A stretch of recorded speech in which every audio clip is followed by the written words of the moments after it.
And the last time the Eagles had minicamp, a mandatory minicamp, was 2019. And one of the people who was there was Dave Weinberg, who's now an Extra Points columnist for us at 97.3 ESPN.com. And he joins me right now here on the Sports Bash on 97.3 ESPN. Dave, welcome back in. How you doing today? I'm doing well, Josh. How are you? Pretty good. So, Dave, think about that. The last time the Eagles had a mandatory minicamp, you were still covering the team. I don't even know how that just, to me, that's ridiculous. Yeah, I don't understand why it's taking so long. I guess Nick Sirianni doesn't place a whole lot of emphasis on them, but kind of gathered that they were necessary now. And they do have some value, I guess, because, it's the first chance for the veterans, all the veterans and the rookies to get to know each other and work out together and kind of build that camaraderie that you need for the season. So in that way, I think it's pretty valuable. I mean, as far as like the on the field stuff, maybe not so much because there's going to be a lot of changes between now and September, of course. You're right. There are a lot of changes. But for you, who has covered the team in the past, what is the biggest difference from your observations between a mini camp and then when we get to training camp usually? No pads, rarely. I mean, not at the mandatory camp. I mean, mini camp. Not quite the same intensity. It's more of a learning process more than anything. You obviously you have veterans coming back, but now this year you have two new coordinators again, so they gotta learn their systems, learn their ways of doing things. So I think it's more of just an educational process more than just like on the field stuff. Like I said, that's what training camp is for. That seems when a lot of jobs are either maintained or won or lost. Well, it's interesting you said that because you mentioned about the jobs being won or lost. We are already seeing a lot right now. 2 days in minicamp. I know it's only 2 days, but still, we have consistently seen for 2 straight days Devin White, Zach Bond, the primary linebackers, not Nakobe Dean. We're seeing Isaiah Rodgers, Kelee Ringo getting the starts at number 1 corner across from Slay, and not Mitchell, not DeJean. I mean, Bradbury's not even practicing today. So, again, how much should we read into the fact that certain guys are getting the majority of these reps? I wouldn't read a whole lot into it. I don't know. I just, this time of year, I think they're probably just like mixing and matching, kind of moving things around, see what they have, see what they might have.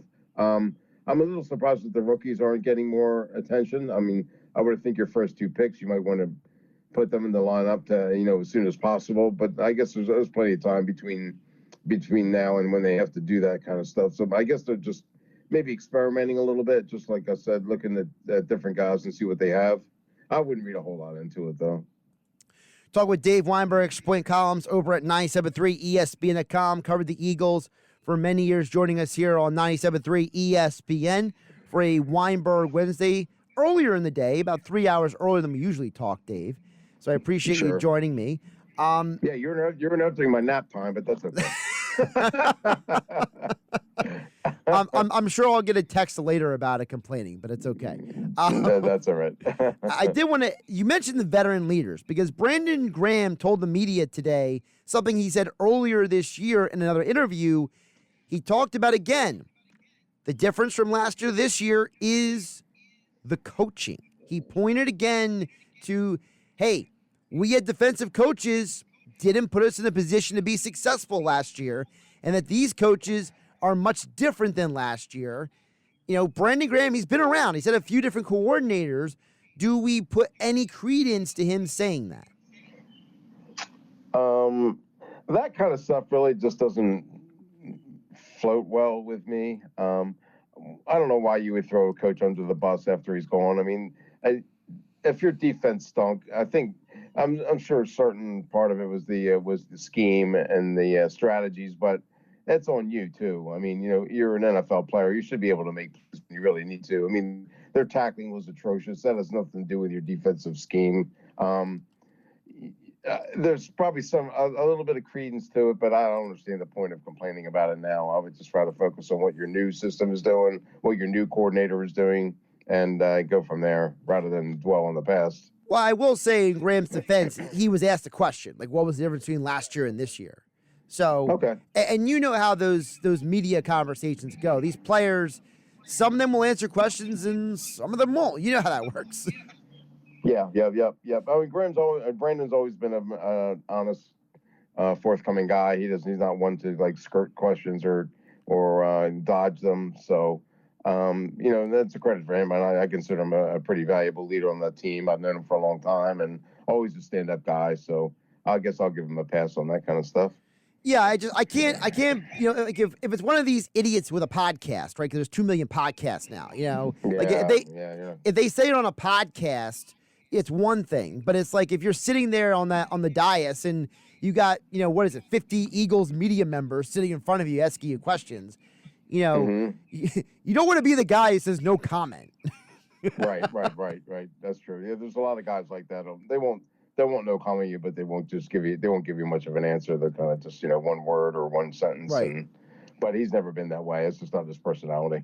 Speaking of veterans, I wanted to ask you also a little bit about Lane Johnson because, Nolan Smith the other day credited Lane Johnson for his development. He said that Lane Johnson basically took him aside and taught him how to position himself, how to get stronger. Nolan Smith put on 10 pounds of muscle this offseason. Apparently he's doing some working out with Lane Johnson. And, we always ask the question, you and me, Dave, and others, about how do the Eagles fill the void of no Jason Kelce in that locker room anymore? And it seems like Lane is kind of spearheading some of that extra leadership burden. And not that he wasn't a leader before, but, Lane is not a guy who I don't think a lot of people would have thought of him maybe taking a defensive player aside and teaching him how to be a pass rusher. You know what I mean?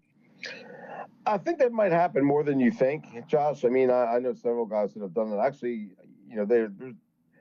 they know that, and it improves both of their games, really. If you're, working with an elite pass rusher as an offensive lineman, he's making you, improve your pass blocking techniques and stuff, and vice versa. So, it's all designed to make both sides of the ball better. And, credit to Lane for taking the time out to do it. Lane's interesting, Dave, because he's not that old. People act like he's so old, but he's only been in the league for like a decade and change. Chip Kelly's first draft pick. He was Chip Kelly, quote unquote. Remember? Well, yeah. Yeah, remember you? I think you were. I'm pretty sure you were at the press conference where Jeffrey Lurie said we're using Howie's board for the draft. Remember that whole thing? Mm-hmm. Yep, I do. Yeah. Yep. So I mean, there's always been that conversation: who really drafted Lane Johnson, right? Mm-hmm. Right. Of I course, have been up the chip. He'd have drafted all Oregon guys. So yeah. That's true. He probably would have drafted some guy we never heard of, and we've been like, "Who's Marcus Smith?" I mean, right. But I will say it's interesting because Lane is a guy. He's not old, so it's like how many more years though do you think we're getting elite level production from Lane before? Because the end of Jason Peters was more injuries than anything else, yes. Right? It wasn't like Jason Peters woke up one day and couldn't play football. It's just right. the injuries caught up to him, and Lane has been the only guy tougher in Philadelphia. Lane Johnson might be JT Realmuto right now, the way he's getting banged up as a catcher.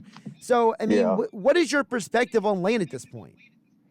Lane's had some injuries too. I mean, he very rarely goes through a whole season without missing at least a game or two. But yeah, I mean, when he's healthy, he's as good as there is. I don't think that when he retires, I don't think it'll be physical reasons. I think it'll be emotional or family oriented. If you remember, he had some struggles with the depression and those kind of things. And I know he's got a couple kids now, I believe, and very family oriented. I think he just strikes me as a guy who would just decide to spend more time with his family and focus on things like outside of football. Not that he probably could play another 1 or 2 years after when he retires, but I think he's just the type of guy that would rather just call it a career when he wants to. Speaking of the offensive side of the ball, the guy who's been getting the majority of the reps next to Johnson is Tyler Steen. So it looks like Tyler Steen is the first guy. And Dave, I can't get out of my head. I mentioned this to everybody who would listen to me, whether it's Mike Gill or anybody else. sometimes I'm just talking to myself by myself in the studio, but I digress. It's I'm looking at Steen getting the starts, and I still wonder, is the starting right guard for this team even on the roster right now? Because I remember years ago, it was Isaac Sayamalu, it was Chance Warmack, it was all those different guys, Stefan Wisniewski. They all got shots at guard at one point, left guard. And there's a part of me that wonders, like, is Steen really the guy? Like, are we maybe looking at a situation where someone else might come in the training camp and take that job? It's a possibility. I mean, I think, like you said, in past years, they've always been willing to give a number of guys that shot at that. I think Tyler's like the first guy up, and I don't know if he's necessarily the only guy up, depending on how he performs in training camp and in the preseason. I wouldn't be surprised if they look to upgrade that position if they think they need to. Maybe either someone else on the roster or bringing someone else from the outside. I wouldn't be shocked at that at all. Dave, before I let you go, I did want to hit on the Phillies real quick. They are finding ways to win, and 2 of their walk-off wins this year, of their 4 walk-off wins, 2 of the 4 are because of Nick Castellanos. So do we keep being patient with Nicky C to let him get things figured out, because he's hitting better recently, even though I still don't know why this guy's in no days off. It makes no sense to me. But do we very puzzling. Do we stay patient with him? Yes. Yeah. Hey, he's a good player. I mean, he's an all-star last year, right? I mean, he evidently tailed off at the end of the year, but yeah, I think he's an everyday player. I'm baffled like you. I don't understand why he doesn't get days off just to rest, if nothing else. I mean, slumping aside, I mean, just give him a day off once in a while. Maybe it's in his contract or something. He's got to play every day. I don't know, but that is just kind of puzzling to me why he's never had a day off there. That makes no sense. But yeah, I'm not going to bench him, but I would sit him like once in a while just to give him a break, But I think he's a good player. I think he'll work it out. ESPN MLB insider Jeff Passan reported yesterday, Dave, that 2 of the players who might be in the market that the Phillies could maybe make some calls on, Randy Arozarena of the Rays, Luis Robert Jr. of the White Sox, 2 players struggling on not good teams this year. Any interest in either of those names? Oh, at least it's not Mike Trout getting brought up. That's good. I guess either one might be a fit. I mean, then the Phillies are a team that they're going to be contenders, but if they feel they're one player away from maybe putting themselves in really elite position, then why not go out and get it? I don't see any problem with that. If you think you can make your team that much better, then go for it. I like the idea of another right-handed bat. I just don't know if those type of players who are used to being everyday players, Dave, would they be willing to accept a platooning role? Yeah, that's true. But maybe they value winning over more than anything. I mean, they're both in pretty bad situations right now, especially the White Sox. So maybe you just need to change the scenery, change a breath there, a breath of fresh air, and just embrace your role and try to make the most of it. And along those lines, I was wondering, what do you do with Sosa when Turner comes back? I mean, some people suggest you put Turner in center field. Really? Huh. I mean, he played center field for the Nationals previously, so. Oh, did he? Okay. Huh. I never even thought of that. That's an interesting scenario. So you bench Rojas and just put Turner out there, huh? Yeah, my only concern with it, though, is he's coming off a hamstring injury. Anytime there's soft tissue injuries, it's a really good idea to tell the guy coming off the soft tissue injury, go roam center field for the day. Yeah, that's true. But you definitely think Sosa deserves to be there? Not thinking him out. I think he's played his way into playing more. But, I mean, I could be wrong. They played Castellanos every day of April, and he played like poo. So, I mean... Yeah, that's who knows what they're thinking. I mean, they should have never benched Dahl last night. I don't know what that was about, the pinch hit situation. And he's not playing today. It's like the dude was 3 for 5, and you're like, still on the bench. Yeah. I don't give a thing. It was working so far, though, so I guess you can't question it. But it'd be interesting to see what happens if things go south a little bit. Yeah, it definitely will be interesting. Dave Weinberg joining me, Extra Point Columns at 973ESPN.com. Dave Weinberg, 19 on the Twitter X platform, joining me here 3 hours earlier than usual, interrupting his afternoon nap. But he joined me here on 97.3 ESPN. Dave, always appreciate the conversation, the time. Oh, thanks a lot, Josh. I appreciate it as always. I'll talk to you next week.